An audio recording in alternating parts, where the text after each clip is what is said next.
Барлықтарыңызға сәлем, арнамызға қош келдіңіздер. Педагогикалық әңгіме өткізуге төселу үшін тіпті дарынды адамның өзіне де көп еңбек. Мұғалім зор тұлға, ол күннің құдіреті сәулесі іспетті. Оқу бұл әлі ештеңені маңдытпайды.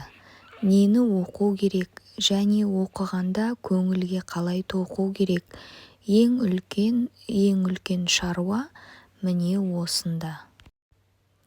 Егер еңбекті таңдап алуда сіздің жолыңыз болса және осы жолда өміріңізді сарп ететін болсаңыз, онда сіз бақытты болғаныңыз. Мұғалім тек өз пәнінен сабақ беріп қана қоймауы керек. Сонымен қатар тәрбиеші адал, әділетті, шыншыл адам болуы керек. Көрнекілік арқылы бала зат пен сөздің арасындағы байланысты табуға үйренеді. Тәрбиелеудің басты міндетін адамгершілік әсер етуден құрайды. Тәрбиенің ең басты бөлігі мінезді түзеу. Жастық армандамаса, адам өмірі бір нүктеде қатып қалар еді. Міне содан да жастық қиялының жарқ-жұрқ еткен қабығы ішінде ұлы мұраттардың дәні көзден таса құпия өсіп-өніп шыққан ғой. Саналы әрі еркін еңбек қана адамды бақытпен жарылқайды. Зейін есік тәріздес, ол арқылы бәрі өтеді. Сыртқы дүниеден адамның жан дүниесіне жетіп отырады. Сәби үшін жақсы ойыншық, ол алуан түрлі қылып өзгертуге келетін ойыншық. Әйелдің өз перзентін үйретіп, өсіруге ұмтылуы қанында бар, және оған мұнымен бірге осыған сай қабілет бар.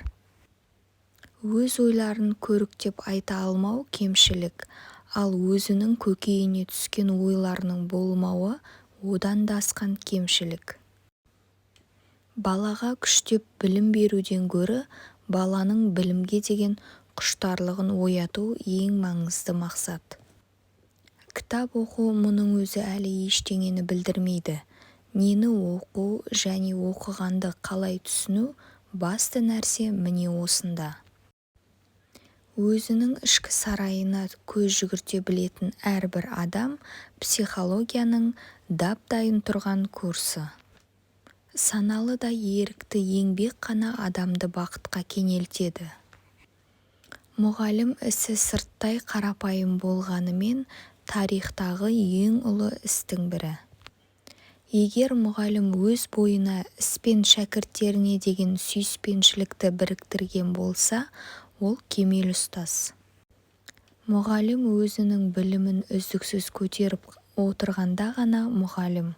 Оқуды, ізденуді тоқтатысымен оның мұғалімдігі де жойылады.